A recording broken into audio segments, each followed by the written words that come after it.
Greetings and welcome to this week's episode of the Pixel Crashers podcast, a podcast where we discuss our thoughts on gaming news. I am Angelus de Mortiel, together with Kev the Gamer. Naughty Dog, please don't steal our artwork. I'm begging you. Stealing artwork. Yep. Major Stupidity. What's up, everyone? And Death Shroud 09. Oh, hey. I can figure out how to get the stream open. And Death Shroud 09 is also here. Moving on. Yes. Yes, I'm here. Oh, anyway, so apparently Kev has some chip to get off his shoulder about Naughty Dog. Oh, you didn't hear about that story? No. Apparently, there was a clip or a trailer for Uncharted 4 this week where they had some early concept art in it from Assassin's Creed 4. And they got caught up in it. Internet went nuts. Naughty Dog admitted to fucking up. They apologized, redid the trailer, and put it back out there. And people made a mole into an anthill. But they used... Yeah, from what I understand, it was supposed to be like a placeholder. And, you know, they forgot to remove it, whatever. But still, don't Come on. artwork. But How do you... I mean, you could have done 1,000,001 stock photos. Yeah. Learn from BioWare. I'm still mad about what they did to Tally. Yeah. It's like, where's the professionalism, guys? Like, how do you let this happen? that is gotta be... like How do you let this happen? this sounds like an Office joke to me, right? Like somebody in the office used a bunch of like Assassin's Creed game concept art as placeholders, and they were all laughing about it, but it never got taken out. Yeah. And then somebody got fired over it, probably. Mm-hmm. I can see that. What they should have done was use some promotional posters for Half-Life 3.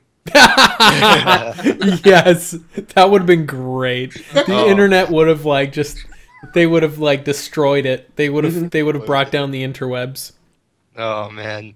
I would have preferred to see some stock pictures of cats or like old people like on computers or something. Like I don't know. Speaking of that, Tech of Tomorrow, there was an awesome video. Old lady building a $150 PC from scratch. So it just makes me think, for all these grown ass men, they're like, 25, 26, 30 years old, 35 years old. I can't build a PC.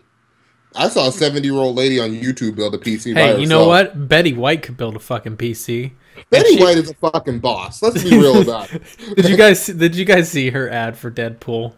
No. She gives it 4 Golden Globes. Or no, Golden Girls. Sorry, she gave it 4 Golden Girls. Oh my gosh. And how long after those expire? And quote from Betty White, you need to fucking go see it. Because praise Betty White. Because Betty White is awesome. Yes, she is. All right, so games we've been playing this week. Kev, played anything new? Went back to playing Street Fighter. Mostly, Did it work? Oh yeah, it's working now. Okay. I've been playing the job hunt mostly. You guys know I've been looking for. I'm almost done with my degree, so I'm looking for jobs in industry. So that's been taking up most of my time. And between that, I've been playing Call of Duty and Street Fighter and NBA 2K when I can. Nothing really new. And I played some Just Cause last night. I blew my son's mind because he didn't believe PC didn't really have loading screens. Well, I mean, it depends on your hardware, right? Well, yeah. You get that solid state drive. Yeah, that's what I did. I threw it on my SSD. He was like, but there's no loading screens. Meanwhile, he was playing Unravel and had like a 4-minute loading screen. Hey, come on now. Unravel, though. Unravel's a good game. I like Unravel. Go talk to the Bloodborne players, man. They have SSDs on their PS4, and it still is like minute long loading Well, no, screens. that's because, let's be honest, the PS4, the bottlenecks on it aren't necessarily the hard drive. And that's a lot of the issue I try to explain to people. Putting an SSD into a console is it's designed with an HHD or HDD in mind, a hard disk drive. So it is designed around that interface speed. And so I mean, it's basically like putting $1,000 rims on an '87 Civic. Yeah, it's better. It's like putting nitrous oxide in an otherwise stock '87 Civic. It's like, yeah, sure, it'll make it go faster. Not that fast and not for that long. For about 3 seconds. For about 3 seconds before it blows up the engine. That's the thing, is you're putting like this high-end part in a system that otherwise is gonna drag behind it. It's not saying that consoles can't play games or they're not powerful enough. It's just that you have everything else in there. It's bottlenecking because yeah. Actually, another funny story that I thought about too. I've been building a PC for my kids, looking into parts. I built a PC, actually very similar to what Joe has. I could get it for about $350, and it outperforms the PS4. Yeah, I mean that does depend too, because you got to realize another issue with most people is you can build it, but you don't oftentimes have a lot of the benefits that go with the console. I can build a PC that is priced similarly. Hell, if you just really want to get to it, buy yourself an Alienware Alpha. I think they start at $300. Yeah, but they don't perform as well as a console does. So you'd be surprised. The benchmarks out there are showing that they at times actually perform about on par. That's because I saw some of those benchmarks. They're benchmarking it with really poorly optimized games. Some of them, but I've even seen some really well optimized games. Like, did they do Tomb Raider with a NVIDIA card? Or no, sorry, Tomb Raider with an AMD card? Well, because no. Tomb Raider is really poorly optimized for AMD. I thought it launched the other way around, but when I played Tomb Raider off of my NVIDIA card, didn't have a problem, and I know they partnered with AMD, but I didn't have any problems playing it off my NVIDIA card. No. As far as I'm aware, the original Tomb Raider. That's what I'm talking about. The 2013, the reboot from 2013. Yeah. That's the one I'm referring to. Yeah. They partnered with AMD, and it was NVIDIA cards that had issues. Okay, that's what it was. Yeah, but I went back a year ago and played it, and all those problems have been resolved. I played it about a year ago. Off a 750 Ti, and it was great. Well, I can't argue with that. That works pretty well. So how was that Street Fighter? Did that break? Street Fighter, it's working really well now. They fixed most of the issues, technical issues. Now my only problem is I want more characters to play with. So I've been maining as Ken, and I've been trying Koren. I tried Zangief this morning. Well, I hope you're ready for that DLC character packs. Well, you can actually earn them, but it's a grind. You can earn them in game, but it's a grind. No more or less a grind than probably like Borderlands or something. But I don't know if I want to do that grind. Basically, it's like you can earn them, or you can buy the season pass. I don't know if I'll be playing it long enough to do either. Isn't that the way they're all going towards it now? Right? Is yeah, you have to grind for 5 gazillion hours, or you could just buy it. Mm-hmm. It's like, well, the problem I think is they just didn't finish the game because of that tournament, and it's kind of what we're going to get on in the Evergreen topic. That's when I put that out there. That's why I kind of mentioned it. Is they're pushing games too far towards the esports arena, and they literally rushed this game out because of the Evo tournament that I believe is coming next month. Yeah, they released it unfinished. See, I remember people talking about where it was like, if they just released Street Fighter in the state it was at a reduced price and said, hey, listen, it's not completely done. This is mostly just the multiplayer there for kind of like the esports guys, and priced it at like 30 or 40. If they'd just been upfront about that, people probably would have been okay with the state it released in. I just know I paid $35 for it. Go CD key prices. See, it's the people who paid full price for Street Fighter and then get half the Street Fighter. Oh, dude, but people are defending it. Actually, I was in a Facebook group earlier where this dude was outright defending, saying, "Oh, well, they told us, 2 weeks before the game came out, that there would be no story mode." Here's the thing, like, not everybody's going to necessarily look into that. Exactly, it's so dumb because it's like, you know what? If they're going to do that and they're going to be upfront about it, they need to not charge full price then, because they're essentially doing early access beta almost. Like they're basically saying the game's not done. Say early access because it's beta almost. If this is a beta, this is the most polished beta I've ever played. Then it's not. It's half a game. It's literally like here's the game. Yeah, it lacks here's a content. Big feature of the game cut out. Right, but that's like saying Titanfall. And it's looking like Travis is so frustrated and upset about this that he is he's just garbling, like his rage is just it's distorting our view of him. That's how upset he is about Street Fighter. Okay, but what I was saying is, it's like saying, like I said, The Order was a beta, or Titanfall was a beta, or Battlefield Hardline is a beta, because they all have equally the same amount of content. The Order 1886 was a trailer for The Order 1887. I agree with that. It was a trailer. It was a cinematic. It's the best game I ever got from Redbox. Yeah, like literally, it was a trailer saying "Buy the Order 1887." That's what it was. Anyway, Joe, what have you played this week? Other than the usuals. let me guess. Warframe. Frame. Yeah, other than the usuals, I've been starting to do another playthrough of Dark Souls 2. Nice. Oh, you should have told me. I might jump in there. Well, I mean, I'm running it with Canada and the guy we used to run with, Crass. Okay. Procrastinator. Right, yeah. See, in other words, he's saying that you're not good enough to play with him. That's what he's saying. I mean, once you get like more than 3 people, it's like it takes so long to get through the game. Yeah. Because you got to run through each area like 4 times. He's saying he basically saying no, you're not cool enough. It's okay. I'll go back and play Dark Souls 1. I still haven't played Dark Souls 1. What about Demon Souls? Come on now. Demon Souls isn't on PC, and I'm not buying a PS3. Exactly. I'm not buying it for one game. But Demon Souls was something else. If they make a PC port or remaster, how did Yahtzee put it? It's a giant walking bag of vaginas coming out. Here's the thing: even if someone gave me a PS4 for free, I would not play Bloodborne because I can't stand to play it at 30. He's an elitist. Let alone less than 30. All you care about is frame rates. All you care about is textures. When it comes to Dark Souls, like Souls games, they're so reflex based and so fast paced that once I got used to 60 frames, I can't go back. Like, if you feel so sluggish at 30... I could see that. And Bloodborne can't even maintain steady 30. Like, no. We don't talk about the PlayStation 4's frame rates. Instead, we refer to it as cinematic. Yeah, that's themic. 30 frames per second apparently is the new 24 frames per second, which is what movie makers actually use. But Bloodborne lingers around 17. Oh, okay, in that case, it's not even cinematic. And that's after they chopped out 30% of the screen real estate.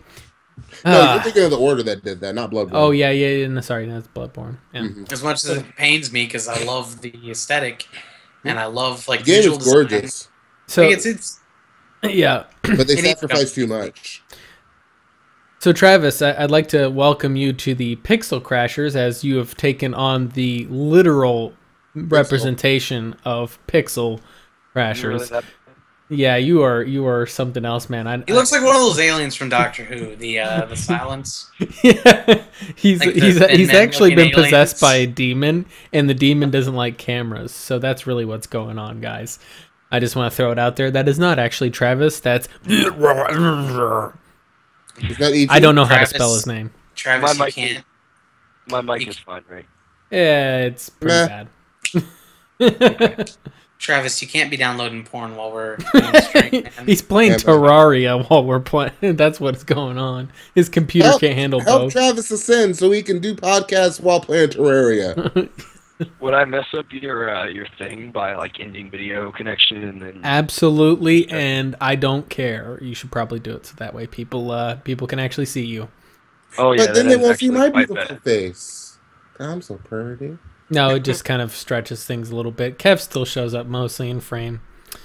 No, I'm probably gonna have to restart Skype, honestly. Oh, do what you gotta do. Yep, do what you gotta do, man. We'll be here. Is it good? Yep. while Travis is taking a step away, and we'll give him the troll face. Give him the troll face. Well, no, we'll get rid of that scrub. Yeah, we're good scrub. Let's see here. That's not gonna work. Oh well, we'll leave it at that for now. In any case, so we have this thing that I was talking about earlier this week that we'll talk about briefly while Travis is waiting to get back here, and that is hashtag WTFU. So this hashtag WTFU, I'm gonna have to switch to this other one. Hold on. I have to get my overlay loaded real quick. So this hashtag WTFU bit was started with the whole thing with the channel for the channel for Team 4-Star that does Dragon Ball Z Abridged. They got taken down because some automated program by a company not affiliated with the content they make in any way put several copyright strikes against them. I suppose I can take the troll face off of Travis since he's back now. So in any case, so it got a whole bunch of people really up in arms over the fact that that YouTube does a really piss poor job protecting the content creators.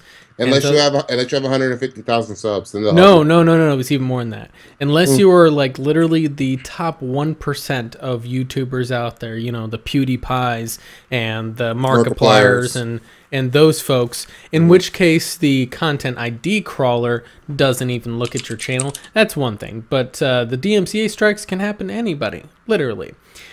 So they'll go after LEA? Yeah, they could literally. You could file DMCA strikes against PewDiePie. Good luck with that, but you could. The thing is that obviously it's gotten people up in arms on the whole what is fair, or you know, where's the fair use? Because YouTube gaming, most particularly, tends to operate largely in the area of fair use. Or in Team 4-Star's case, it's anime operating in the fair use of making parodies based on anime. Right. I remember they had, it was a Ninja Turtles parody that was going through the same issue a year ago, or a couple years ago. Well, the thing and they ended up leaving and going to WorldStar. Yeah, the thing is that the issue is that Funimation's okay with Team 4-Star. You know, Team 4-Star is in regular communication with Funimation, who owns Dragon Ball Z. You know, and Hikiro Toyama, God, I can't say that name, I'm butchering it horribly, who actually created that. They actually got to meet him, and he you know, gave him like a, this is pretty funny, guys. So the thing is that if the owners and legal owners and the creator of the content which you're parroting is okay with your stuff, how could someone file a DMCA strike? Because technically anybody can go and fill out the forms for a DMCA strike. You don't have to be the owner. Ass. Yeah. No, it's well, I mean, yes, YouTube's the copyright and the patent systems are obviously broken, which is kind of the root cause, but that takes a lot more to overhaul versus, you know, fixing the content ID system and the DMCA strike system. I'm just saying, if we're going to do that, can we get rid of like some of these bullshit channels? Like these channels that like mislead people, lie to people, or spread racist propaganda and stuff like that. Yeah. I think a big thing YouTube could do, just to help like discourage people from doing this, at the very least, punish people who make frivolous claims. Because right now there's no punishment. There's no consequence for filing a bunch of claims, no matter how bullshit they are. Well, like Jim Sterling has been frequently had issues because he obviously not only does he review games, but he also tends to be very scathing in his reviews. He holds really nothing. He has nothing sacred. Punches. Yeah, so he tends to rub a lot of people the wrong way. Okay, that's fine. That's his personality. That does not give you the fucking right to file a DMCA claim on his reviews. You know, like there was what was that one game where the little pissant of the developer got butthurt because he put out a really shitty game. And essentially, you know, filed a strike on that thing. He's got no recompense for trying to essentially censor a negative review. They need some form of just like consequence. Just you know, your claim is bullshit and frivolous, and we've determined that it was made for no reason at all. You had like no reason to do it, and then like at least do something like you're not allowed to file another claim for such and such, or there's more of a requirement. Like if you want to file a claim in the future, you have to go through us more. You have to interact with us more. You can't just automate it. The thing is that the whole source of it, like the whole reason Content ID's there and all of that stuff, is because it originated with Viacom suing YouTube some time ago, and essentially that kind of is how the Content ID crawler got put into place. Well, yeah, I mean, in the past, YouTube was out of control too. With like people would post like movies on there, entire TV series. Now, I understand that, like, that's a good reason to, you know, file a claim. But nowadays, people are getting claims knocked against them for things that they don't even own. Yeah, and that's where I have more of the problem. They essentially, it became the Wild West. You know, and that's the issue, is that they just literally gave anybody the right to flag anybody's content, rather than you need some method to prove that you own the content first. Or if you own the content and you're filing a claim, a human actually needs to research it. The thing is is that in that court hearing, the actual court filing of it, or no, I'm sorry, it was the one later where somebody sued not YouTube but the actual maker of the video, some music company. Oh yeah, the fuckers themselves, NBC Universal, our favorite Comcast, company. NBC Universal tried to sue somebody who had made a video of a little fucking baby dancing to a song that was licensed under Universal. And they took it to court, and guess what? Universal got their ass handed to them. Because fair use. Because it was clearly fair use. It had nothing to, it was easily provable that the appeal of the video was not the song, it was the little baby dancing. And in that filing, they more or less, they said that YouTube has the right to request more information from people filing claims, and that anybody filing a claim should actually use best judgment, taking into account fair use. Right, but people now are doing it. No, people are doing it maliciously. Yeah, they're doing it. Hell, there was even some drama going on in the YouTube community, in the Warframe community. Where someone filed a copyright strike against someone else, because they were having a little tiff, and it's like, I'm sorry, that's not what it's there for. It's not for you to have little pissant arguments. It's happened with YouTube too. A YouTuber got into it with IGN a few months back. They had basically said Xbox Record that you can't do that on PC, and the YouTuber made a response video. IGN didn't like it.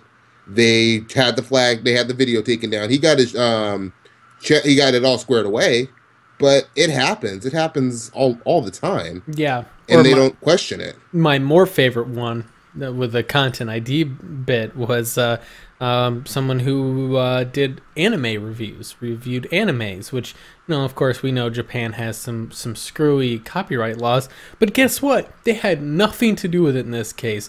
The person had copyright strikes filed against their videos from an Italian company that had a distribution license for the content.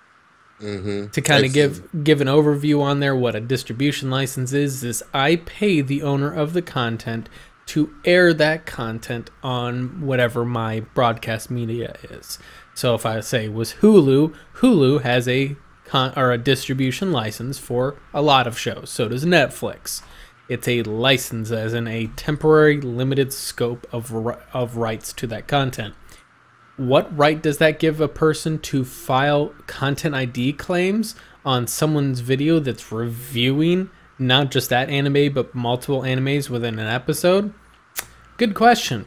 They don't at all. It would be like Walmart suing somebody for patent infringement of one of the products that they sell that isn't made by Walmart.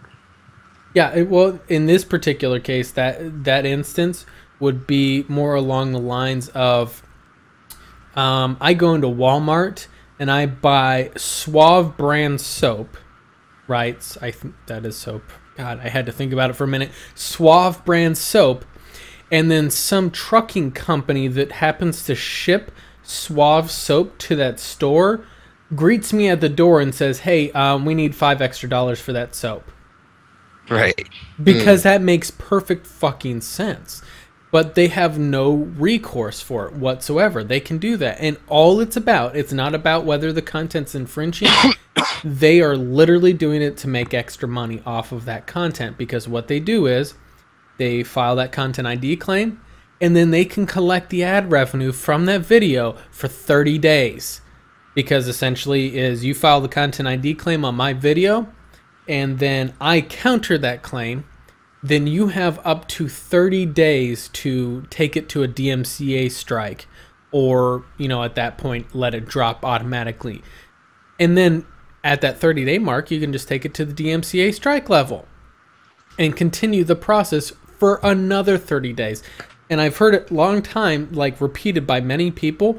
Comically, even my wife suggested this, and she has no knowledge of this system. She was like, why don't they just, keep the money in that dispute while that dispute's going on, keep that money in a third-party escrow?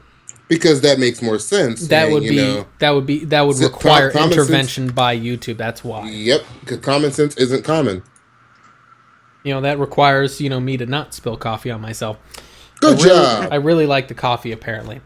In any case, though, let's go ahead and get moving on. We babbled about that for a while. Travis is fixed up. Travis, played any new games this week? Nothing new, but I did play, inspired by the steampunk theme of the Renaissance Fair I went to yesterday. I played some Dishonored, and I played some, the name of the game that just left my, what's it called again? It's Terraria by default. No, it's the other steampunk game that I have. Why can't I remember? I just played it today. This is when I go to Steam and check for him. Guns of Icarus. Gosh. Oh, I was going to say Guns of Icarus was the one I was thinking of because you're playing in airships. And I will clarify, of course, Dishonored is whale punk. Okay. I'm kidding. I'm being a smartass. There's something actually called whale punk? No, it's literally that. It's for that game specifically because instead of steam powered stuff, everything's powered by whale oil. That's the kind of joke. You know, that was the joke. I get it. So yeah, you know, I played them before. I still haven't finished Dishonored. I just played a little bit more through it. I do that with a lot of games. I just kind of like piecemeal, you know, pick it back up and continue on where I left off, you know, after a while. Absolutely. I know that one too well. That was me with Divinity. In which case, Joe and Kev had another dispute playing Divinity yesterday. Good. And then we discovered that Kev cheats at Paper, Scissors, Rock. I do? If you guys didn't realize, I named my characters Major Stupidity and Kev the Gamer. But, okay. Yeah, but you know, I just discriminate against anyone who calls it Paper, Scissors, Rock instead of Paper, Rock, Scissors. Anyway, in the Paper, Scissors, Rock game, you know, it was very obvious Kev was cheating because Joe wanted to do something roguish, and Kev disagreed. So it goes into the little Paper, Scissors, Rock minigame. As Joe, I selected paper 3 fucking times in a row, and Kev chooses scissors 3 times in a row. Then I select rock, and mysteriously he selects paper. I'm just thrown out there, and then he gives me one, like, because it's, I think, best out of 5 or best out of 7, whatever it is. He gave me 1 win, and then immediately turn around and won. That sounds like genius to me. That sounds like computer-aided cheating by Kev. That sounds like you're being a sore loser now. That's peasantry. Anyway, that's high-level peasantry. So yeah, I streamed that. That was my rage quit moment. I was kind of annoyed by Kev cheating there, but it was okay though because Joe still got the last laugh whenever he got the better equipment and Kev ended up dying. No, not dying is a pretty good thing. That actually didn't happen. Dying is kind of frowned upon, you know. It was pretty much the whole thing I did was exploring and moving forward the story. Unfortunately, I didn't get back into combat yet because it was like literally an hour worth of listening to that annoying fucking imp talking. I forgot how much he annoyed me, but I was reminded yesterday that that imp really annoys me. Random thought. Have you guys seen this game Grim Dawn? Sounds familiar, but no. It's an action RPG on Steam. It just popped up. Like, I just got a pop-up for it. It looks kind of awesome. Yes, I'm sure it is. I'm sure it is. Speculative and all that. But since it is now 30 minutes into the podcast, we'll go ahead and talk about actual stories. Story time, yay! And the stories we'll talk about today is, let's go ahead and talk about Grim Fairy Tales. Listen to that chirping. Yep, there's the crickets. Anyway, so the first story we have tonight is about Bethesda. Well, sort of. It's more of a kind of an announcement type story, but it's still kind of interesting that they're following up on this. Obviously, Bethesda, one of the big things that they announced with Fallout 4 was that there was going to be mods available to consoles. Not a lot of more news got released about that, though. It was kind of like, yeah, they're going to have mods for consoles. Now they actually have something official, because obviously PC players have had mods, you know, that have been introduced into the game for a while. They were just kind of not as cleanly introduced and not as cleanly made as before.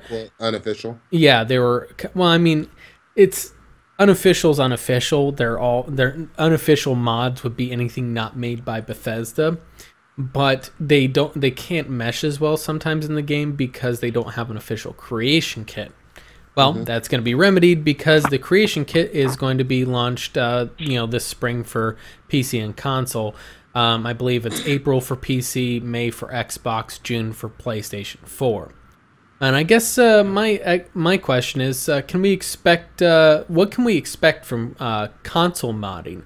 Of course, aside from the inevitable nudity mods.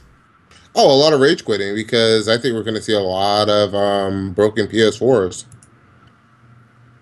Do you really? I don't know. About I mean, they said they're going to let you break the game. I don't know what to expect from it, honestly. I don't know. Because that is what I expect. Well, we all can agree that there will be a nudity mod released first, right? There's already nudity like mods on PC. On PC, I'm talking about on consoles. Yeah, but they're using the same mods, to my understanding. The problem I find with console games is that oftentimes, whenever they break, the entire system breaks. You don't have any option of restarting the game client. Right. There's no alt tabbing out. Yeah, you have to completely restart the entire system. Well, actually, the Xbox One and PS4 both do it now. If you hit the main button, the dashboard button, it'll actually take you back to the dashboard. You hit start, and then you can actually manually quit the game. Yeah, no, does that still hold true even if like the game's completely frozen up? Yes. Okay. Battlefield 4 did that too around launch, and that's what I had to do. I just know what it does on the 360, so. Yeah, but you can actually do it because they run it. It's basically a PC. Sorry, someone just popped in our stream on Twitch and said that I'm Val Kilmer. That was a while ago, man. Yeah, I was. Late pass. No, it was only about six minutes ago. Said that Joe is Bam Bigelow, that the Kev is Barry White, and Travis is Ryan Filippo. Yeah. In any case, so that's the thing is that I don't think it's gonna be issues with breaking it. I'll be honest with that. Because it's fairly easy. All you have to do is just have like some kind of sandbox system where essentially if a mod doesn't work, if it's unstable, if it crashes out, just automatically have the mod unload after that, and bam, finished. That's my only thought on there. What I'm hoping to see on there is because the thing is they're launching the creation kit individually for consoles, which to me tells me that mods for PC aren't necessarily going to be for console and vice versa. Well, of course not. I don't know. I think because my understanding is they're saying that they're going to use the GEC tool to give everybody the same mods because when they announced it, they specifically said consoles will get to use PC mods. And even with them doing the stacked releases, they had already said from the beginning Xbox was going to get it first. They said that when they announced it. So I think that had more to do with the marketing deal because they had Bethesda had a marketing deal with Xbox. Yeah, that honestly, I'm not entirely certain of that because, like I said, I feel like there's certain mods that would work okay for consoles. Like, functionality skins. mods, skins, story content even, like those sort of things. But the high resolution texture mods and that sort of thing, it'll break a console. It would break. Yeah, the console couldn't load that up. It couldn't process that. So that's kind of my thought on there is that not everything that the PC could handle as far as mods will be available on console. Oh yeah. Yeah, totally. The bigger thing on there, though, that's interesting to me is a lot of your modders on PC, they usually, they're pretty in-depth into it. Being that they're launching a creation kit for consoles that can be used on a console, will this kind of introduce a little bit more of a casual audience into modding and maybe breed us a whole new generation of modders? Because obviously some people will test it out. Maybe, hopefully. The problem that I see is when this story popped up, all I heard of was a bunch of people saying, "I will never make a mod for console. I saw that a Well, lot. that's your PC modder. The PC elitists? Yeah, that's... Go ahead, Travis. What were you saying? We have some examples of how this may go down, and we have some examples in I think 2 games that I can think of, and that is Halo, obviously, with like the Forge and such, and Far Cry. Far Cry mods? No, I'm talking in terms of like creation kits. Oh, okay. So, Halo has the Forge. It's pretty simplistic, right? Mm-hmm. You have a lot of like really, really simple things that people made, and you have very, very few like super complex things that people do with the resources, the limited resources that they have. Mm-hmm. I didn't really follow the Far Cry. I think Far Cry 2 had it. Had some interesting map creation stuff that was kind of in depth, but it's kind of the same thing, right? I'm not entirely sure if the creation kit is going to follow the same vein that those communities created, or if it's going to be a little bit better. There was definitely a creation scene for Halo, but it was vastly different from the actual modding scene, right? And I feel like due to the limitations of the console, it's probably going to be more similar to Halo than it is the PC modding scene. I'm not certain on that. One of the things, though, that you're going to have a lot of people that pick up the creation kit, and they're like, this is stupid. And they're not going to be interested in it at all, right? There's a lot of people that'll do that. But you will probably have some people that they'll pick it up and like some of the craziest stuff I've seen come out of the Halo creation kit, of course. Like the rocket sled map that I saw on I think it was Halo 3, where it pretty much is you spawn at the top, you have nothing but gravity hammers, and there's a whole slew of enemies between you and this giant sloping hill slide down to a teleporter at the end, which teleports you back up to the top. And that sounds fun. As you keep going down it, you keep getting faster and faster and faster. Well, I mean, and when we think about that, and when we talk about Forge, I'm starting to think there's a lot of games that did, like GTA 5 did it. Mm-hmm. Something similar. Doom is going to have a similar feature. Yeah, Doom is going to have a map editor of some kind. And that's the thing, is that map editors are finding good and actually, do merit a lot of attention.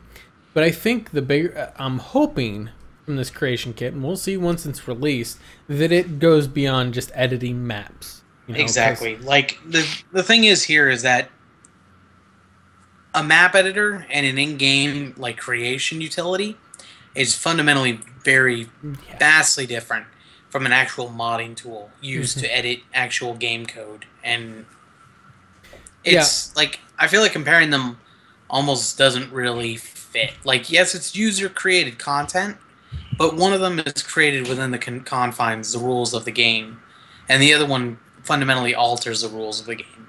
Right, it's just saying fuck the rules. The mods generally say fuck the rules. They can, yeah. Well, and the thing is that obviously creating meshes in the game is not far-fetched from creating maps, but the thing is that map editors, you are given a pre-selected amount of items. Like, you have these many textures that you can place next to these many textures. You can drop these specific items here, etc., and it only lets you do things in certain places, that sort of thing. Whereas, when you actually have modding in a game, you can change game engine rules, you can change, like actual character meshes to be something completely different. Like, great mod that I highly recommend everybody get who has GTA 5 is the one that swaps Ocelot's character model for Quiet, so whenever Quiet comes back and starts rolling around in the rain. The best one is to change Quiet's model for Snake's, so that when you're in the helicopter and you have Quiet there, normally if you sit and look at her, she'll sit and do sexy poses and stretch. Instead, you get Snake stretching for you and doing sexy poses. or Ocelot, take your pick. I don't know, man. Something about that white hair. You can even replace it with D-Dog and have the dog stretching. It's just like... But those are the things you do with modding. Is you actually flip the game fundamentally on its head. Whereas, a map editor is... The game is still fundamentally there. You just... Like I said, the really creative things that I've seen done with, like, Halo's Forge have been stretching the fundamental parts of the game as far as you can go. And that's where I'm kind of really interested. Maybe I'm just like really, what's the word? Really badly, Travis? Yeah, he is. How badly is bad? Really? You're looking like an alien again. He's been in and out of that since he came back. Yeah, it keeps going up and down. I'm not worried about it right now. Yeah. Well, I guess that's the end of Travis for the night. Guys, see you later. All right. In any case, though, yeah. Is he back now? Can you hear us? Still kind of. I can hear you. Okay. I'm still an alien. Yeah, you're clear now. Anyway, what were you saying? Maybe I'm just kind of skeptical on how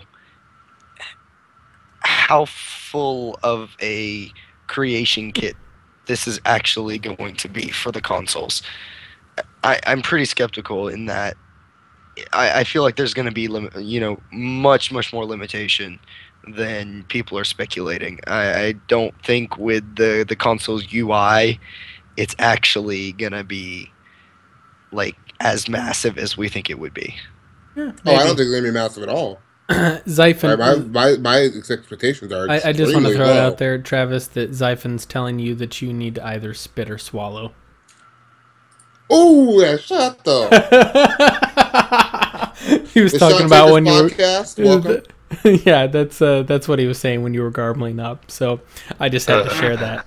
That is not nice. I thought we were cool, man. I thought we were cool. Hey, you take it up with Zyphon. That's. I'm just relaying the message that was in the chat, and it was funny enough that it merited it.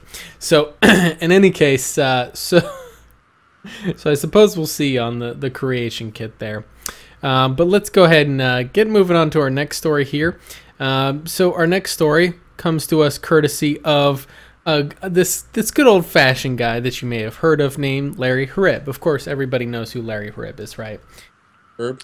The most successful Mountain Dew and Doritos salesman on the planet. Hey, you guys actually know who his name is. I heard his name once. Everybody, of course, knows him more by his gamer tag, his now famous gamer tag of Major Nelson. Obviously, Major Nelson is this Microsoft personality. I don't know, is he marketing director, I think, at Microsoft? Major Nelson actually came out talking about how he's taking bribes from Major Stupidity. You guys thought, of course, the name was just coincidental, right? Major Stupidity, Major Nelson. No, it was confirmed, today whenever Hib came out discussing the negatives of paid content packs for online games such as maps, noting how they'd fracture the community. Joe's going to now tell us how much it cost him to get a developer or someone affiliated with developers to admit that. I'm kind of amazed that he actually admitted that. Like, I don't know. I'm not. Seems like the big companies would be against revealing that. Like, it's nice to know that they realize it. I'm more concerned that, they did this for years with Call of Duty. Yeah. Mm-hmm. With every major shooter. Starting back up on that, Kev, I was going to say something about that before the show, but then I remembered, we're going to be talking about this later. Mm-hmm. Mm-hmm. I agree. It's a bad thing. It splits up the community. It's not good for the consumer. And in many cases, it can be bad for the game and the company itself and the success of the game. Now, I want to say, has Microsoft learned their lesson? Because all of the post-launch content for Halo 5 is free. Yes. Yes. However, when it comes to Call of Duty, they run on such a fast cycle that the cost of splitting their community from the DLC, I suspect, is less than, because it changes every year. The impact is far less on each individual game. Right, it's different because Call of Duty is constantly moving. Right. It's actually one of the benefits. They say they never change Call of Duty. Well, there's so many of them. It comes out in a year, and then you're getting 3-4 new maps in 3 months, and 3 months after that, before you know it, it's time for the next game. Right. It's like, okay, the hardcore Call of Duty fans, they're probably burnt out, by the time August comes. Yeah, that's just how Call of Duty runs. It can. And it sets a bad precedent, right? Because it's a problem in the industry where other companies will look at successful companies and try to copy exactly what they do, thinking that it's going to make them successful. And it won't. Unfortunately, it does not work that way. Nope. And it's great to see, some companies are learning from this. Rainbow Six Siege is another good example where it's going to have all the maps for free. Now, you do have the DLC characters that you can grind out or you can buy them. But in general, the map packs are all free in Rainbow Six Siege also. So, which is great. I guess my question is this kind of a sign, like, now that we're seeing more and more of this, is this kind of... I think I asked back whenever, I think Halo 5... was coming out, and we actually discussed map packs and that sort of thing. And I think we were saying, is that going to be a trend of them coming out? And I'm pretty certain Joe, of course, said no, because he's convinced that all of those corporate types are greedy. And no, I'm kidding. Well, no, do we think it might be even something to do with the fact that PlayStation is just winning? Microsoft, they fucked up bad at E3 2013. Let's not mistake that for anything. No, I think we're still suffering the repercussions from that. But the thing is that seeing all these games coming out, because the thing is that Halo obviously is exclusive to Xbox, but seeing other games coming out with free map packs, like you were talking about Rainbow Six Siege, obviously that's on all platforms. They don't give a fuck if Microsoft is losing. They're going to sell copies on PlayStation. They're going to sell copies on PC. So they really don't care. Right, so, but even they had to compete with Call of Duty. They came out after Call of Duty. Yeah, but my thought is that you do think maybe the next Call of Duty is going to have free map packs and try to do something else to encourage a monetized system like Siege did? Yeah. Not this soon. I could see it because they copied the CS:GO, which you call a crate system. And they're making a lot of money off that, so I could potentially see them dropping the map packs eventually. Because obviously the crate system is much more lucrative, as CS:GO well knows. They've been doing it for how long now?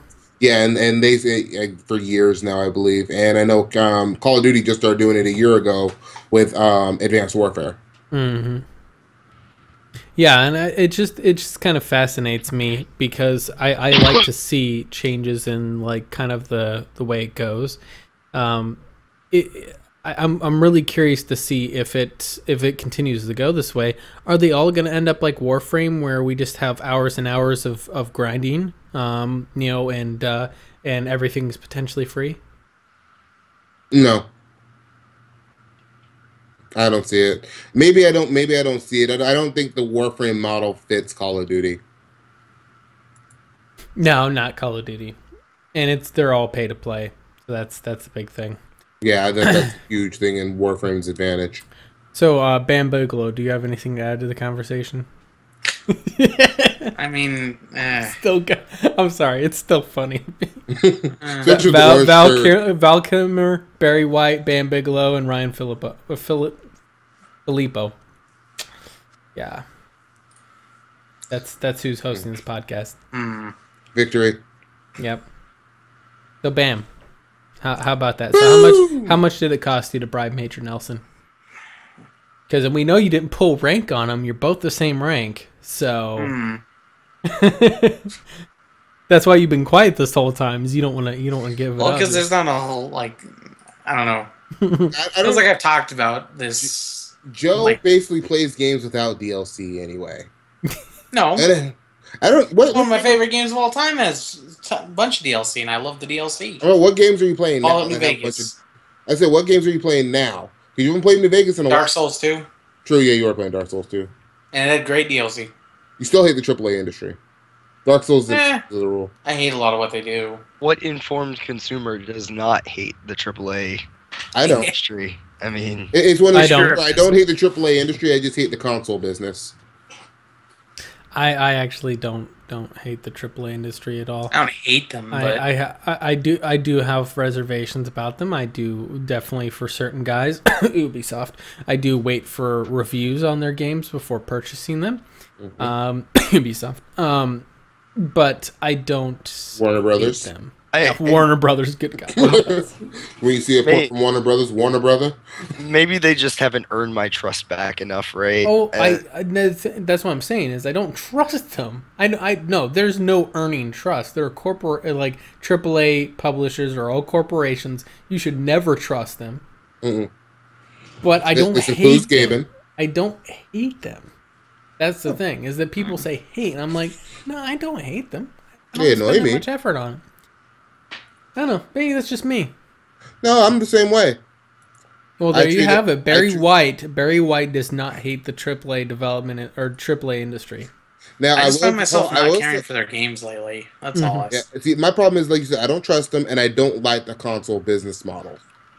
That's what I don't like. I don't like the business models behind consoles. Yeah, like honestly, if they did something where you had an upgradable console, although that would kind of be a little weird because then you'd have people that have the same console and 20 different hardware things, and then how's it different from PC? See, it's not even the hardware thing for me.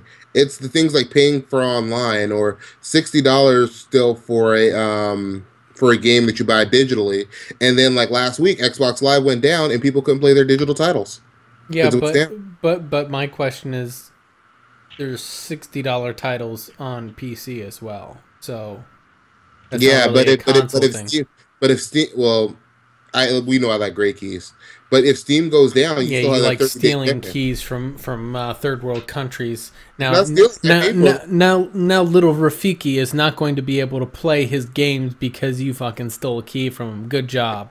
I didn't steal anything. I paid for that key. I don't know where I came up with the Rafiki. I don't know where you came up with the Rafiki. Pretty certain that's racist. No, that's the monkey from the Lion King. Oh, that's right. Okay, yeah, that's right. What are some Brazilian names? I mean, I buy my keys from nice Russian men. They are proper businessmen. Oh yeah, they're proper businessmen. I'm proper businessman. You buy this key. Just don't ask questions. Don't even joke about that. I'm like having a bank dispute with a Russian businessman right now. Yeah, and there's a lot of you're gonna be on crutches next week. There's a lot of Russian businessmen in Florida. We all know that. Yeah, that whenever Vladimir said he's businessman, he doesn't mean business that you think of. It means how you say mafia. Anyway, let's get moving on there before we get hits put out on us by the Bratva. Anyway, so our third story tonight is about how badly you can fail at being in the news media. So there's this website, this news media website, PCWorld. And they claim that they're all about helping people navigate the complex world of PCs and programs and that sort of thing. So they wrote this published this article on why serious PC gamers should not buy games from the Windows 10 Xbox app. Based upon conjecture with a lack of basic program design, this article notes that the Windows 10 Xbox games are locked down, preventing any modding, and won't function with base PC-centric features like SLI, Crossfire, as well as disabling VSync. Unfortunately, none of which are actually true because the issue is simply with the vendor software, like game developers and the graphics card makers have to actually release software that works with it. It's not that Microsoft's preventing it. So let's talk a bit about this current trend in journalism, that research and facts and those sort of things are kind of not really important. and instead focusing on this more blog style of odd articles, which are just kind of conjecture and uninformed opinions. What do you guys think about that? But if GameStop says, or GameSpot said that it's not fact, so there really is an Xbox media bias? Oh God, no. See, GameSpot's actually one of the least bad of them.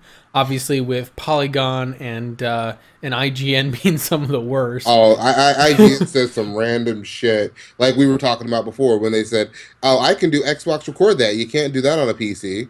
Yeah, exactly. What? And then taking somebody's video down when they said, "Yes, you can." Well, you see, this is outside of games journalism, but this is a problem with journalism as a whole. Like fact checking and just general proofreading of anything in media nowadays is abysmal. So yeah, they don't put out anything that'll get clicks and hits and ratings. Yep. I agree. It's kind of like, people get on Fox News about this, but I think a lot of media outlets in general do the same thing. Yeah. We cater to our audience. No. They cater to their advertisers. That's the thing. Well, yeah, there's that too. But you get your advertisers based on your audience. So you're still really catering to that audience. You're not going to try to get Katy Perry ads when your audience is 60 plus. Is it catering or is it exploiting? Exploiting, yeah. Exploiting, shilling. That's what I say. What I say is when I say catering to your advertisers is as opposed to having some kind of actual. If you're getting actual news and you're facts checking things, you will have an audience that appreciates that, and you will have a lot of people following you. But instead, they just want more money rather than to actually be credible. So their advertisers are like, oh, they're pulling in more people. Let's give them more money. Okay, now they see more money coming in. They want to pull in more people. They're catering to the advertisers, not to the actual viewers. I see what you're saying. And it's kind of like, we keep talking about IGN and their pro-console agenda, which I think is really safe to say, especially when you see them write articles about PC or talk about PC gaming in particular. Everything that IGN says about PC gaming is fairly negative. Yeah, and it also seems to be fairly uninformed in a lot of places. But that's the thing here, right? So that's IGN. We kind of long known IGN is very console centric, and in general doesn't write even really good articles about consoles either. Same with Polygon. Sometimes Polygon has a good thing now and then, but let's be honest, they're not all that great either. But this is PCWorld. PC, as in personal computer world. And they don't seem to understand how a computer program functions. It's like, no, it's not sandboxed. It is not. I'm sorry to say, but this just, even though they're PC World, this is commonplace in media nowadays. Yeah. Even if you are the standard of the industry, right? Even if you were considered the best on your particular what's the word I'm looking for, on this particular subject, there's such a lack of fact checking, and stuff will get out there without being looked at by people that actually know what they're talking about. Yeah, it doesn't matter anymore. It's like the people in industry now. It's like you see they're kind of just, I got a degree in journalism. Now let me get a job anywhere I can. That allows me to write. Let me get a job working for a marketing agency now that I have a degree in journalism. And there you have the news media. Mm-hmm. The thing is that I think Siphon is spot on. Him and I have had many discussions about this, that you can get more actual real news from satire, such as like the Daily Show. Well, I haven't watched it much since Jon Stewart. Yeah, I haven't watched the Daily Show much since Jon Stewart left, but like the Colbert Report, which of course he's not there either. all these guys are leaving these good news shows. But, you know, they would make fun of the real news, but you would actually get the real news unintentionally. We live in a world where distinguishing between satire and reality is becoming rather difficult here. So no. The thing is you can tell as satire. The problem is that it's the satirists that are actually checking the facts and actually more or less making fun of the people who are not giving the accurate news reports. Right? Like that's pretty much all that Jon Stewart did was make fun of Fox News.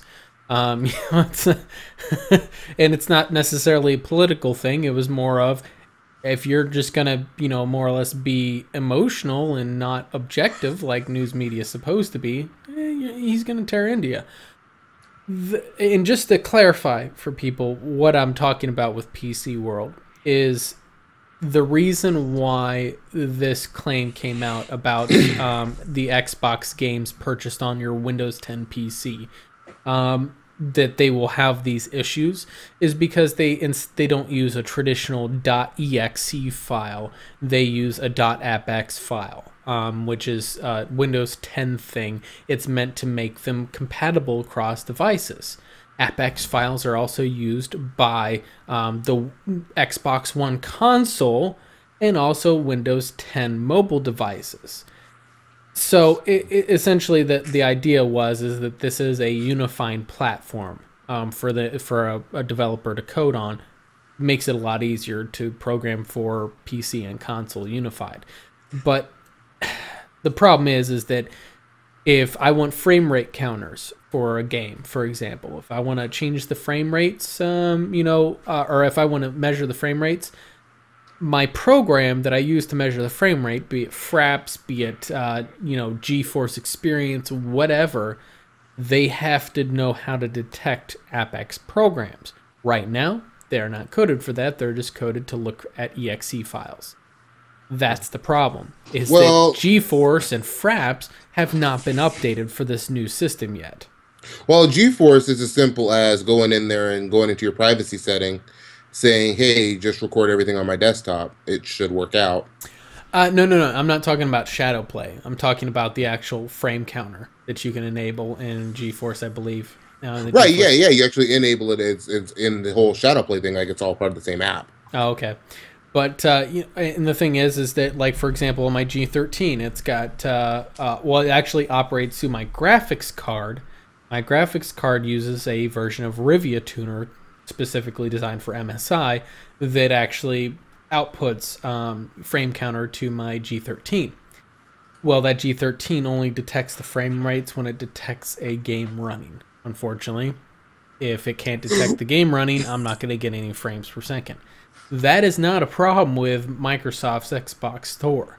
Now, I do see there being problems with it, which they didn't address, unfortunately, is the issue of, like, here's my major problem with it, is that all the other PC stores out there obviously make use of exe files, which means that, like, say, for example, in Steam, I can go and buy something from Origin, and as long as Origin's running, I can put a shortcut of that game into Steam and launch it from Steam, as long as Origin's running. So I don't need to worry about going into 6 different fucking applications.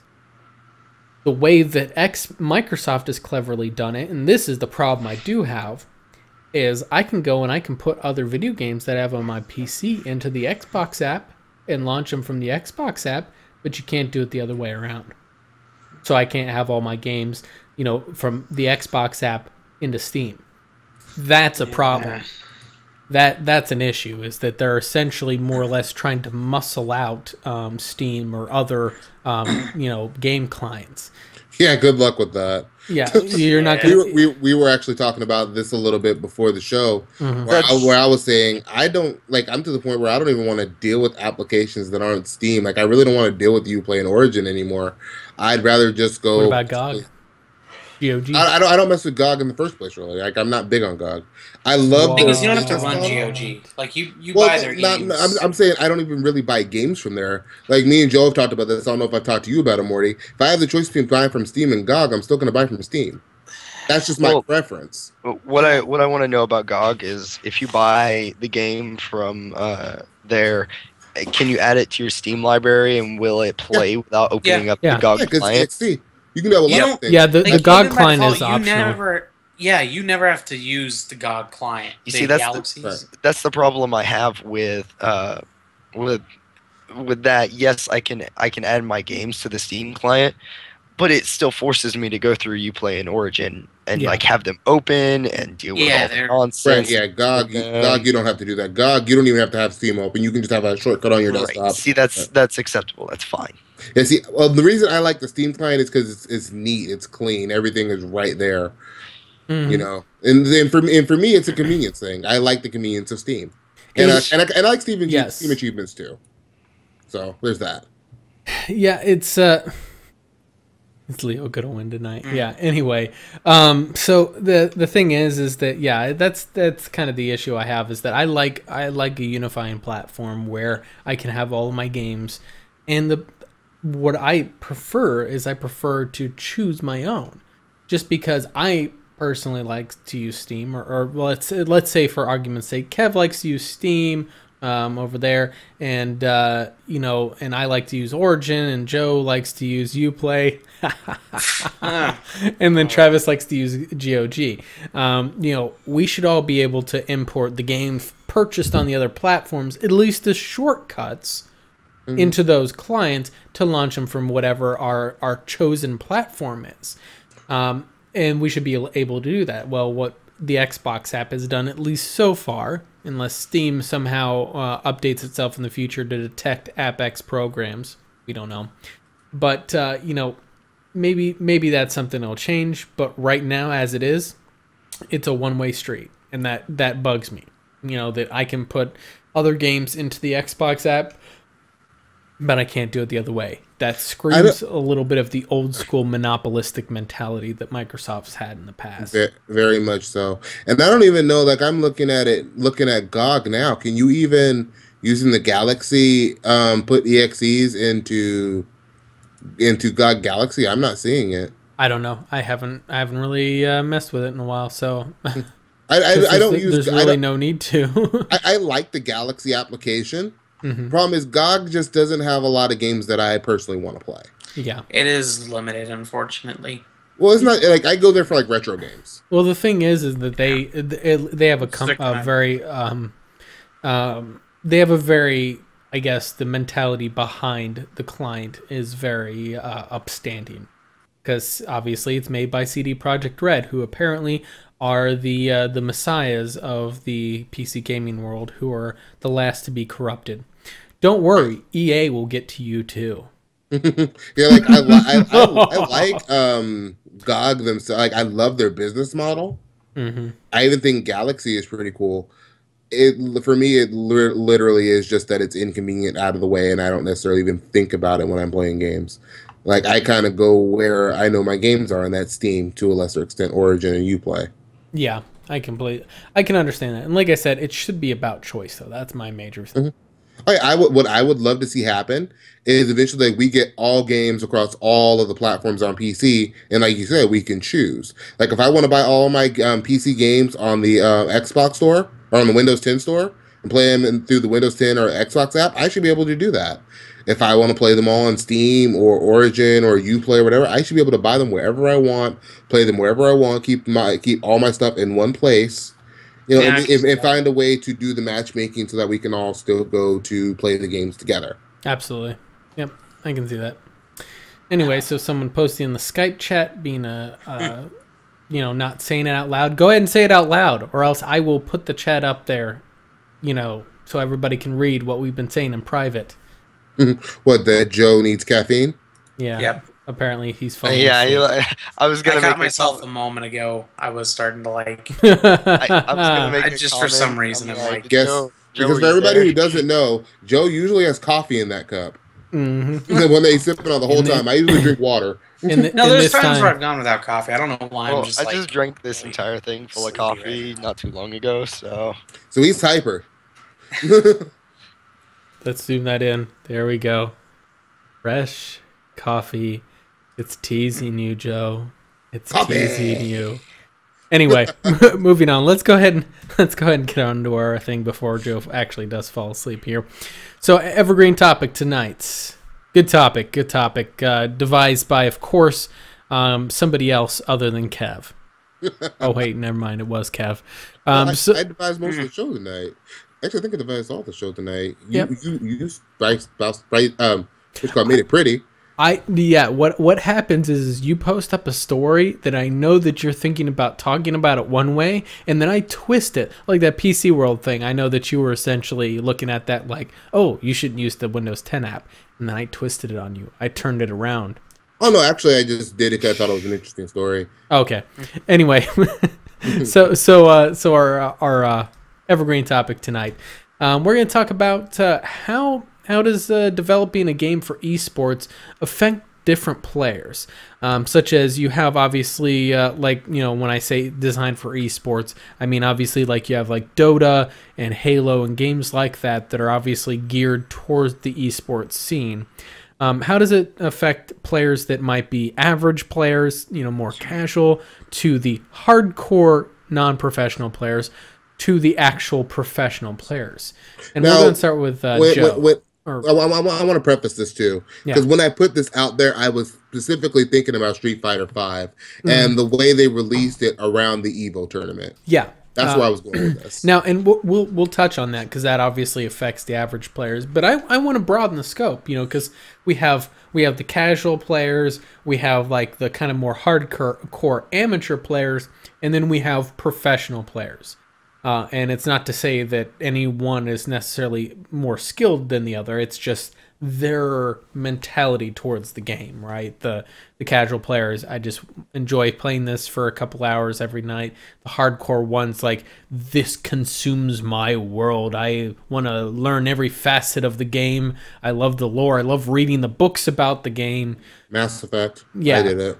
Professional gamers are the ones who are like, I've got to train and practice all day, every day in order to beat these other guys from Korea because, god damn it, it's always fucking Korea. And Korean gamers are beasts, though. Yeah. Or China. Yeah, or China's China. up there, too. Yeah. Mm-hmm. But in any case, let's go and start with you, Travis. How do you think developing, focusing on esports affects those different groups? Oh gosh. In my own experience, it creates a massive rift between players. You have people on like the competitive side that want the game designed and balanced completely around the competitive side, because if you have a competitive game in their minds, and I'm part of this group, the game should be designed around the top level. Just so it can work, right? As a competitive game. Yeah, Call of Duty's bad about this too. The last few. Then you have the fact that they have professional. I was going to say the fact that they have professional esports for Call of Duty just seems insane, right? Because that game is so very casual and so very kind of like easy to get into. And it's like, and then you have. Then you have another facet of players who don't really care about it because they feel like it doesn't affect them. They only really care about the design that affects them, regardless of whether or not it actually... Travis, you're getting really bad with Garbling, man. Your connection. That Florida internet, I tell you what. All right. so real quick. Like I said, I wasn't falling asleep. I was nodding off slightly at like one point. Any better? Any better at all? Yeah, you're better. A little bit. I don't think it's Skype. I think your connection's just acting up tonight. Yeah, probably. It's a little bit windy outside right now. Oh yeah, your internet's actually being destroyed because you're being hit by a hurricane. Yes. Little windy is a Category 2 hurricane. If anybody didn't know Florida speak. Those ISPs, man, they're putting so much work into that infrastructure, huh? Yeah, my knock out your internet.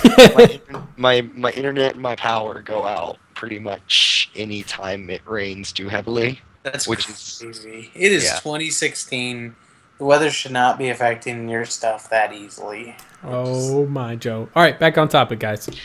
They focus. But as I was saying, they really don't feel like it affects them that much, so they don't care, and they want things. Everybody still here? Yes. Yeah, no. Okay. Joe. Anytime Joe mutes his mic for any reason, it seems really. No. It's anytime you mute your mic. I thought it was only when I host the call. No. It's when you turn your mic off, it goes dead silent. Otherwise, you have that slight because you're the only one with a mic that actually picks up a little bit of background noise. Just like I just mean like ambient. Going background noise is my fan. No, that's what it is. Your fan. I can hear it now that you say it's a fan. No, you're fine. We're just explaining why that's why. I just thought I got dropped from the call because everybody stopped. Don't worry, because I'll leave it on. Go ahead and mute it. Go ahead and mute it. Please don't. We will deal. Mute the mic. Don't. You mute the mic, okay? We'll send Randy Savage after him if he does. They really focus on things that they feel like affect them specifically, which is, which that game design drastically, is different from the competitive design. Something that somebody feels is overpowered or is a problem at the casual level is it can be anywhere from fine to actually underpowered and not good enough in a competitive atmosphere. And I see this a lot. And it's really weird as a game company having to balance that, right? Like, because your game is a competitive game that, and a lot of times, especially with things like Dota, the reputation of your game is this is a competitive game, it's hardcore, we cater to that market. But the casual market is tends to be much larger, and their voices, like they tend to be very, very loud people as well, in these types of games. It doesn't help that they breed unruly communities as well, and that comes from both sides. But it causes a lot of issues as a developer, because you want to be able to make as many customers, as you have, as many players as you have happy. Mm-hmm. And when they have opposing viewpoints like that, it can really mess with your game design. Right, and that's actually why I brought up Call of Duty again, because when you look at the last few that have actually tried to focus so hard on esports, especially Advanced Warfare, and to an extent Black Ops 3, it pisses off the general user, is what it does. Because it's like, I wish they would do it like they did in the past, where, you just can't use this gun in competitive. That's fine. But don't build the game that you plan on selling to the casuals around the 1%. You see, and that's what I was trying to say, is when you build a game as being so competitive at the start, and then you try to move it away from that, it causes all kinds of issues. Right. Now, I mean, and again, a competitive game that's really hardcore will go casual on its own too. Look at CSGO. Yeah. CSGO is extremely competitive, but it's at the point now that is the go-to shooter on PC. Well, that's because low entry price. I think that's big part. And it runs on many different types of systems. That too. And there's this weird thing that people like people are drawn to the competitiveness, but it's almost like they can't deal with the ramifications and the game design that comes with that competitiveness. There's going to be things that you're not good at that's going to really, really mess you up because you don't understand it. You don't know how to play around it because you haven't learned yet. You're still new, or if you're so casual that you just don't care about learning about it.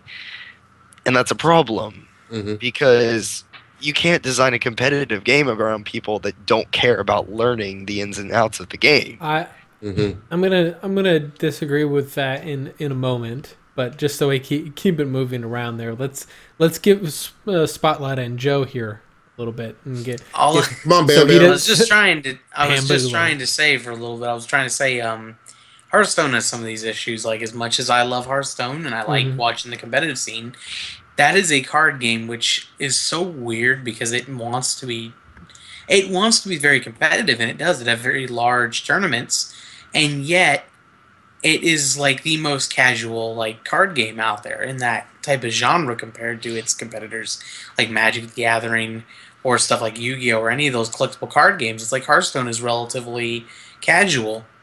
And so you see this weird line where they're like, when they design cards, it's like, we want to have these wacky, fun cards. But at the same time, they're trying to have like all this competitive element to it all. And so it leads to like this weird kind of disconnect between a lot of maybe general players and then people who are playing more seriously. Mm-hmm. Well, what do you think? I feel like it kind of highlights what happens when you kind of get your priorities split. Like, the casuals are what make them money. Like, in a lot of ways, it's like, for the Blizzard, it's like, you know, they want to keep the people who are coming in there playing happy. These people find it more entertaining to have the random elements, to have a lot of these, like, you know, random cards that make it very kind of detrimental in the competitive scene. Mm-hmm. But then at the same time, they want to have the competitive scene there. I think more games just need like a hardcore mode where it is designed around the competitive gaming. That's what's cool about Hearthstone is it's taken cues from, you know, other collectible card games. It took them time to get enough content to do it. But like Magic the Gathering, they're doing their rotations now, where they're having the standard game mode and then the wild mode, I think they call it, or something like that, where like the wild mode brings in all the cards that they've released so far. There's no restrictions. You can build whatever deck you want. But then like the standard mode is actually going to phase out older like expansions and basically not allow you to use cards from those older expansions in that play Is mode. that Hearthstone or is that Magic? Because I'm saying That's Hearthstone who's doing this. Okay, I was gonna say Magic's been doing that for a long. Though, yeah. They've been doing that for a long time. Yeah, they're basically copying over very similar to Magic. But yeah, so they're bringing in, you know, now they're finally going to have the mode that's more competitive, which is going to phase out older expansions and actually bring more like diversity to the meta, and that can still allowing people to use whatever in the wild mode. That can really make a lot of people happy in a way, because it's kind of like it's a way that you can mold and move the game along, move the meta along, and force it to change without, you know, absolutely destroying, you know, what's everything. Interesting is it also does help newer players who come in, free-to-play players, because when they go in and they go, you know, I want to be competitive in the standard mode, like currently without the mode in place, when someone goes to start a Hearthstone, they're told you need to get the first expansion, the first adventure, Naxxramas, is to get a bunch of these cards that are nearly universally used in all decks. Then you need to go and try to craft up a bunch of these legendaries like Dr. Boom and these like essential cards, and they're all split out. And it's like they have to go through a lot of effort to get like all these essential cards.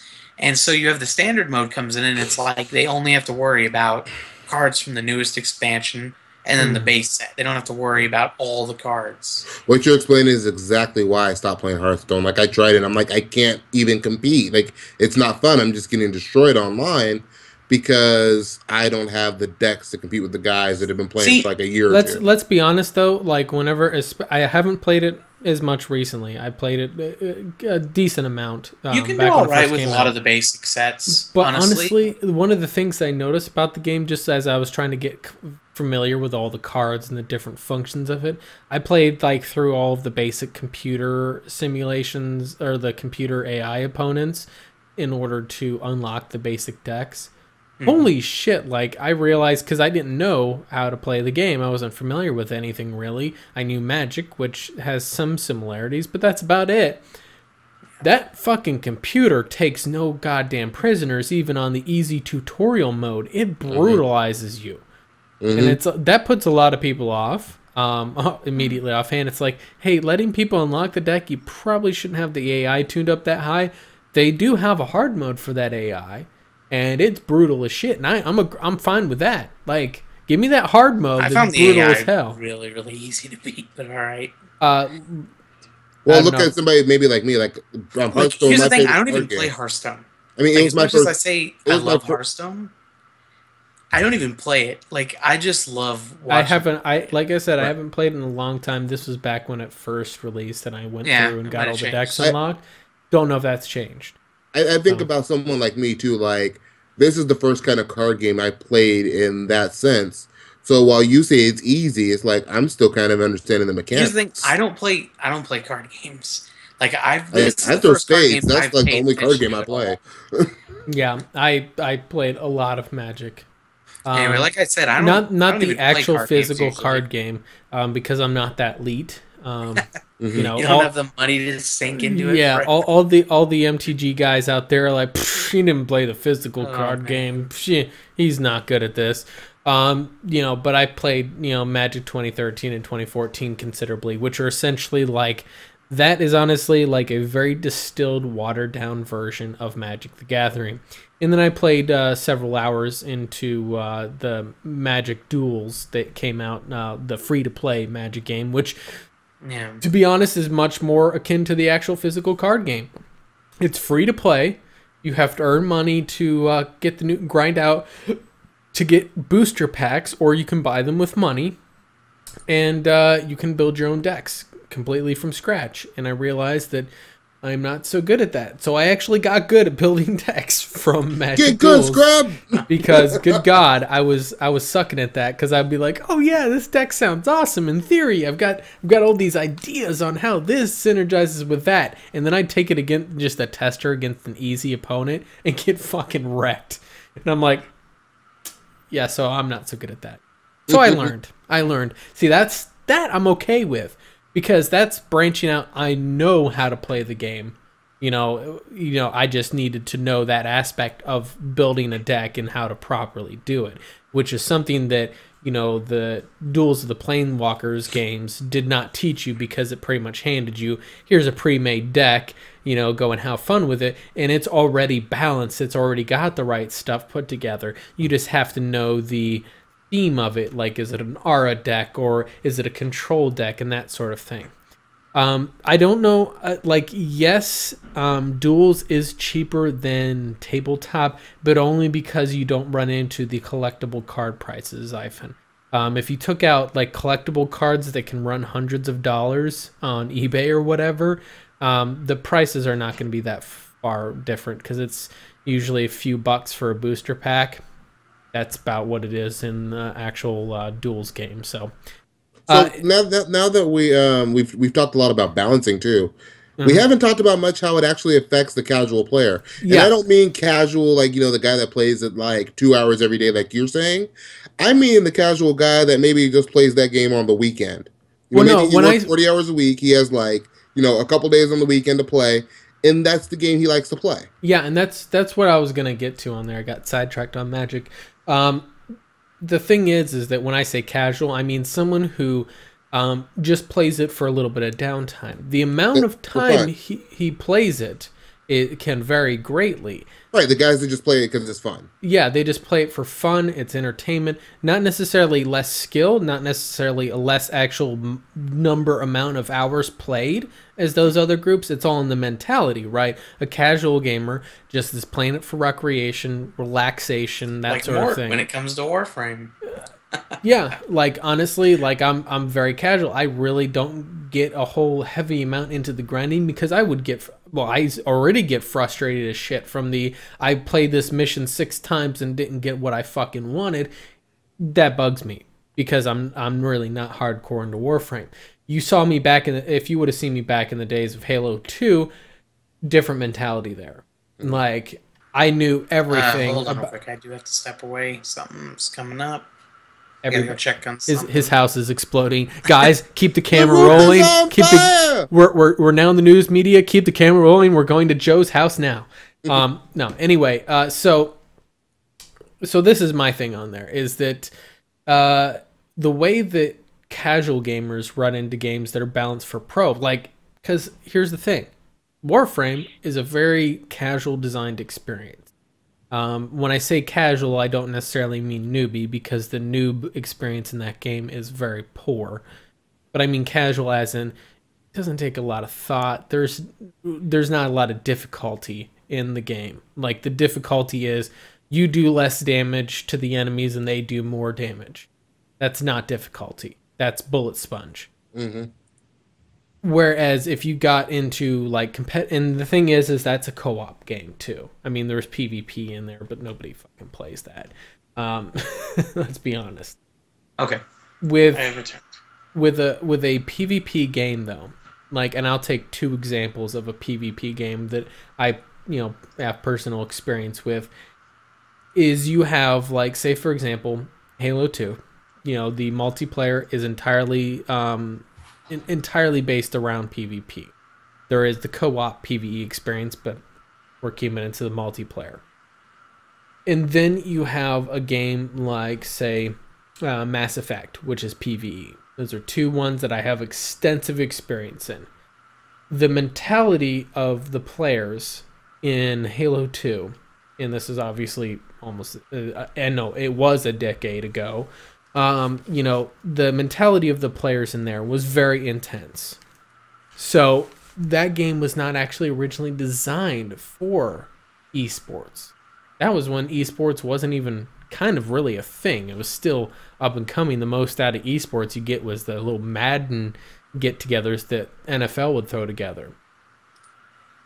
But the mentality of the player base became very intense and very competitive. And if you couldn't keep this amount of kills in a match, or if you didn't know how to do this technique or whatever, you were nothing. You weren't good enough. You have to leave the team so somebody else better can get your spot. Yeah, like it was very like elitism. People don't understand PC elitism like until you saw like the competitive nature of Halo 2. Well, I mean, I played a lot of basketball as a kid and a teenager, and it was the same way. Like if you were just dragging ass all day, no, we got rid of you and we got somebody else on the team. Yeah, exactly. But with Mass Effect, it's like, there was cases where you would get annoyed with that guy who's dragging ass in the back. Well, but largely it was like whatever. If the person was cool and was just like, yeah, I'm a newbie, I don't really play this game very well, and you weren't playing on platinum or gold difficulty, you were like, yeah, whatever, no big deal. I'll carry. I carry a casual on gold. I didn't care. Yeah, but if it was platinum and you had a random join in there that was we usually raged about that because platinum's hard enough without carrying. Yeah, it's like, so that's kind of where, but for the most part, you were just like, yeah, newbie guy, doesn't play very well, or even a guy that's just being a straight asshat and doing dickish stuff, you would usually laugh about it because it was kind of more of a casual experience, right? It wasn't designed to be infinitely deep and with a huge skill ceiling. No, I mean, there was growth in your skills. You could get better, like doing, like where, that one guy, Invader 1, gets up to the point where he's soloing platinum with his eyes closed type of thing. But where I kind of see the games that are now being more specifically catered towards esports is they tend to be like something that's already kind of been building that direction, right? For Call of Duty, let's be honest, you already had that intense, frankly rather dickish crowd in Call of Duty, and you've had it for a long time. It's rather infamous for it.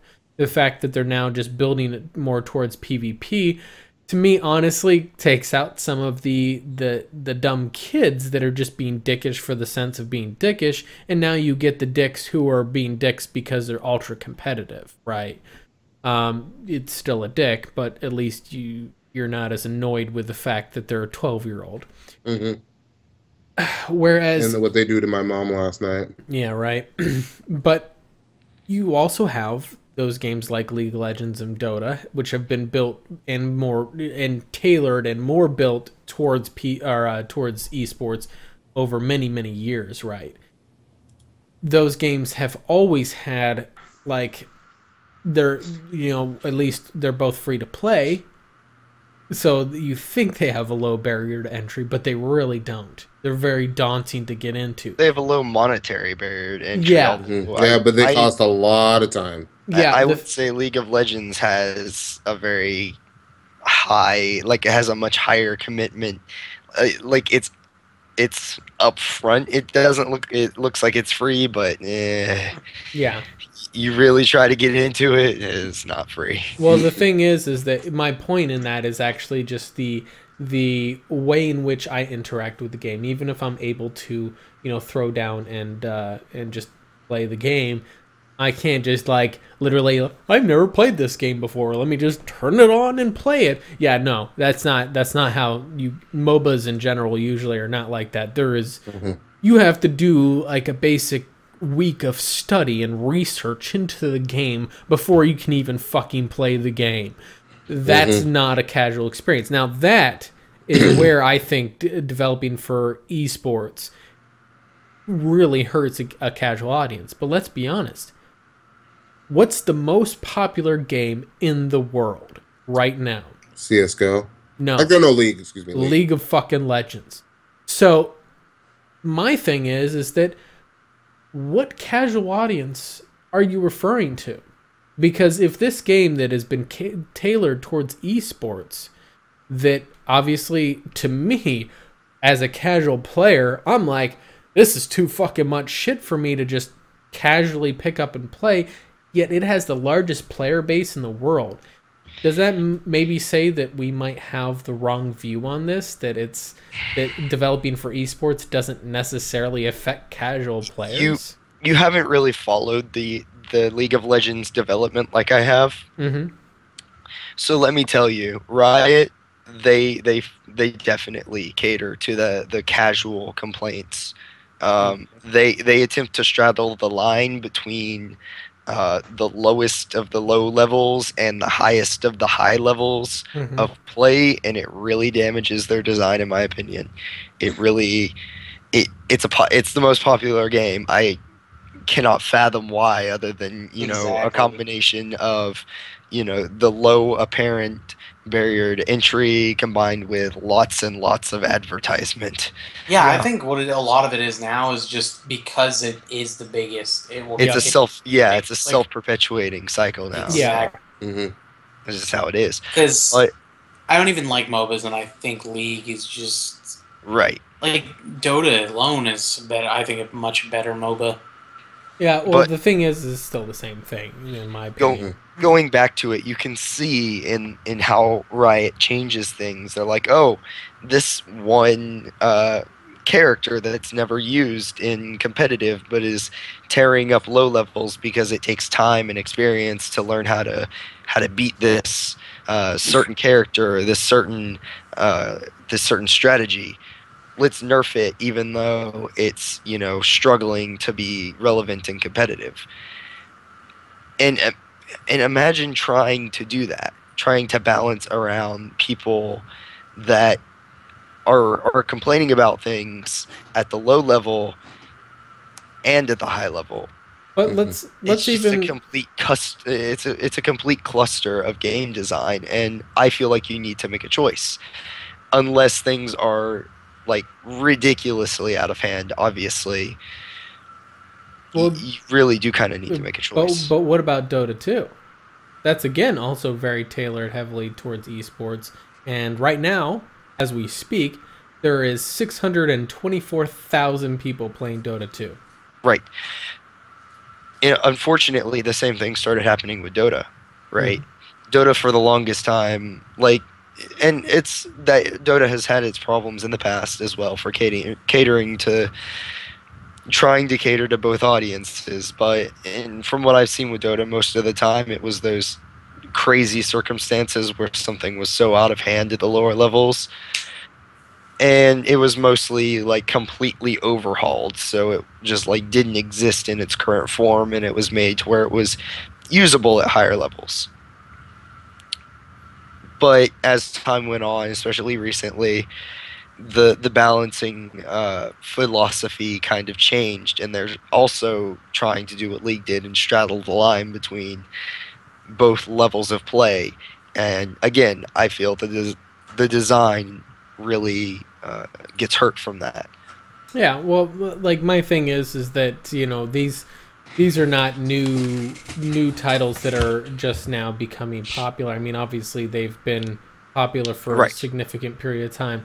and the design philosophy of them maybe recently changed, but to me it's not is they haven't been catering towards casuals for a long time. And I think it's someone on Twitch, DDMTV, said Riot follows the same formula as Blizzard. Nerf something and buff something else. Create flavor of the month, increasing the replay value. I was wondering. I was like, what the hell does FOTM stand for? Flavor of the month. That is actually very true. It's actually a formula that is not new to even Blizzard. That's something that a lot of other online games, Unreal Tournament did it at one point in time in a different way. It wasn't making changes to the actual game. It was just the way they did things. If like think about that from like a competitive standpoint as opposed to like a casual standpoint, right? Mm-hmm. As a casual standpoint, from a casual standpoint, you have a game that's like constantly changing and things are, you know, getting swapped around and you don't have a whole bunch of investment in it. You don't have 100 hours invested in this strategy that you've been trying to perfect and get better at. So it's not as big of a deal when the entire game gets turned on its head every 2 weeks. If you are going at it competitively and the entire game gets turned on its head every 2 weeks, it makes it very difficult to get good at the game. Yeah, but I guess what I'm saying is that there is a big market for these games still in esports, regardless. I mean, CS:GO obviously has a huge esports following.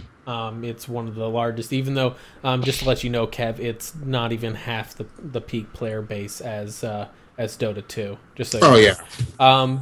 It's a little bit more than half the peak player base. Oh yeah, I just said the wrong game, dude. Yeah, but in any case, that one obviously does have a little bit more of a casual approachability because the game design itself is brilliantly simple. Like honestly, it's very simple. It's got a cheap barrier to entry. But that's designed around esports a lot too. And that's actually got one of the more expensive esports. And I guess I kind of, again, bring it back to that's a good balance between casual and esports crowds. So is that, are we seeing it from a very narrow view is I guess where I'm going from. We have this, from our experiences, we have a narrow view on casual versus hardcore versus esports players. Are we kind of, I guess, the minority of people that see it on that way? Well, you know what I think that is that these games that have a large casual player base that are all at the same time highly competitive, like League of Legends and Dota, it's less of a problem of it, you know, these new players, they generally have low barrier to entry. They're highly reliant on your own personal skill and your ability to learn rather than, you know, your monetary performance. But the thing is, because, you know, this is business, the large casual market, due to the low barrier to entry, has opinions on the game and on the system that is a lot of times uneducated, right? In my opinion, I believe they're uneducated opinions. They don't understand the game as much as more hardcore players do. And while that doesn't completely, you know, while that doesn't mean their opinions and their views on the game are irrelevant, because they are, I feel because there's such a large portion, they, you know, that the businesses feel forced to cater to their views, which could damage the competitive viability of the games. Well, but my thing is that does it though? Because here's where I follow my train of thought on here is that these games, first and foremost, are games, right? You know, they become esports because they have a unique platform by which people can compete based upon skill rather than equipment, right? Right. You know, So being in that, yes, nerfing, buffing something, whatever, making alterations to skills of the game's foundation still largely you just have to learn the new meta, or as that person was saying, the flavor of the month. Um, it's still ultimately based upon your skill and not the equipment or the money you spent in the game. Unfortunately, the way that balancing works, it doesn't always work out that way. Many of the times when it comes to nerfs, rather than just changing the flavor of the month, it cuts out things of the game, right? Oh yeah. Like, it makes things unviable. It what is it? It narrows the scope of the game, which is bad for competitive viability in a lot of ways in MOBAs. Yeah. In other games, whatever. In MOBAs, that's a bad thing. It really. I don't know what the state of Dota is right now because I haven't followed it very much recently. I don't know what the state of League is because I haven't followed it in like a year. But it still sounds like I'm assuming that person that commented on there, that DDM TV probably has some experience with him if they're still commenting the same thing, that it's been a problem with League of Legends for a long time now. So that's a thing. But let's go ahead and kind of get wrapped up here. Let's give our final thoughts on this topic or any topics, blah, blah, blah. And that way we can start wrapping up shots since we're 15 minutes over. Yeah, it's not a problem. I blame Morty. Morty's supposed to be timekeeper. Hey, you know what? we were on a good topic there, so I have no regrets on that at all. So let's go and start with you, Kev. You, Kev, give us your final thoughts and stop talking about Bam Bigelow, okay? Well, everybody around here knows me unless you're new. Kev the Gamer. Check me out, of course, on YouTube if you're on Morty's channel. Of course, you're already watching on my channel Monday morning. You're already in the right place. Just having fun with games. So says Kev. What happened? He said, in the right place. So says Kev. Oh yeah, well my channel is the right place to be. I'm on that grind to 1,000 subs. Yep. So I'm definitely the place to be. Of course, I'm not saying your place is bad. Just saying my place is the place to be. Yep. I just like you're pretty lady. Trash. I also like derailing your final thoughts and your show. Oh yeah. Oh no, I'm saying especially if you're a pretty lady, my place to be. Just don't get caught by my wife; she'll catch you. So yeah, of course, check out my channel. I still have to play Walking Dead Michonne. Getting ready for that. That's probably going to be what I'm doing this week, and waiting for games to come out this month. I'm trying to think what games come out this month. The Division, I think, in WWE 2K16 on PC. Those are the games that are on my radar. Really, and Heavy Rain on PS4 comes out Tuesday. Wait, wasn't Heavy Rain already out?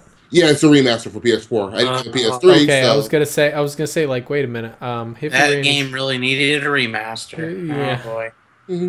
I don't mind. I didn't play. I look at remasters like this. If I didn't get to play it before, then I'll buy it. If it's a game that I've already played, remaster of an older game. Like this game isn't that old. Well, that's kind of, but that's the point I'm making. If I did, let me finish. Why not get a remaster of Shadow of the Colossus? Can I finish? Okay. All right, go ahead. What I'm saying is, because I do agree with that, but if you don't agree with that, then don't fund it. But don't hold that back from the guys who haven't played it yet. Like, it's okay to remaster a PS3 game, but don't buy it if you played it on PS3. Like, I didn't have a PS3, so I'm enjoying these PS4 remasters. But I'm not buying the Xbox remasters because I played most of them already. We could avoid this all, though, if, backwards compatibility. Yeah. Okay. Hold on. Let me introduce Joe's final thoughts here. Coming in at 6'4" and 250 pounds of solid muscle, in this corner we have Bam Bigelow. I had no idea who this even was. I had to go. He was a pro wrestler in the 80s. I know he's a pro wrestler. He died in like 2007. It's like, okay. Anyway, yeah, go ahead. Okay. He had the big flame suit. Yeah, reference to something I had no idea, but all right. He was that's why it's it's WWE funny. In the 80s. That's like I said. That's why it's funny. Anyway, so final thoughts, Joe. This is your time to shine and rant about how sleepy you are. I don't know. I'm not even sleepy. I think it's because you guys started talking about things that I didn't really have anything to input into. And then extended periods of just kind of sitting here going, okay, don't have much to say. I don't know. So this is Joe on the podcast. If he's not interested in it, he's just gonna go to sleep. No, if I have to sit and not have like something to do, I tend to start nodding off. I understand. I've always been like that. Peasantry. Do the same thing. Travis. Yes. Ryan Filippo, go ahead and give us your final thoughts. I don't even know who Ryan Felipe is. It's called Isn't he- Google, Yeah, man. exactly. It's called fucking Google. Wasn't Come he a on. singer or an actor like 10 years ago? I knew like 2 of the people referenced, and that's it. Oh gosh. Can you link me to this man so that I know? I know he used to bang a bunch of bad models. What's his name? Ryan Philippe. Oh, Ryan. Ryan Philippe. Yeah. Yeah. An actor. Oh, okay. Oh, that guy. Yeah, I just remember he banged a bunch of bad models. Like, Oh, it does look like Travis. Right? well, the You funny see, part is Joe the guy really was- does look like Bam Bam Bigelow. The guy was spot No, on. Bam I've been Bigelow's, compared like, way older, to man. to Come on. Val Kilmer. Well, I Well, guess I should yeah. say young Val Kilmer because now he's a little bit more hefty. But I've been compared to Val Kilmer a lot of times. And what I just was want to be Kev's? compared to somebody's mistress. What was Kev's comparison there? Let me go Very back. white, probably because of my voice. Because he's a black guy, I guess. I know Kev doesn't even look He like doesn't Barry look White. like No, Barry I'm White. thinking it's really because of my voice. Like a lot of people have heard my voice. Okay, you do have- yeah, you do have a more Barry White voice. That's about the best I could say on there. Because like otherwise, you don't. You don't really look like him. He's the I don't know, token maybe black you- guy, which means he's Barry Maybe White. if you grew like a full beard, it Yeah, might be lesser. I could get down with that.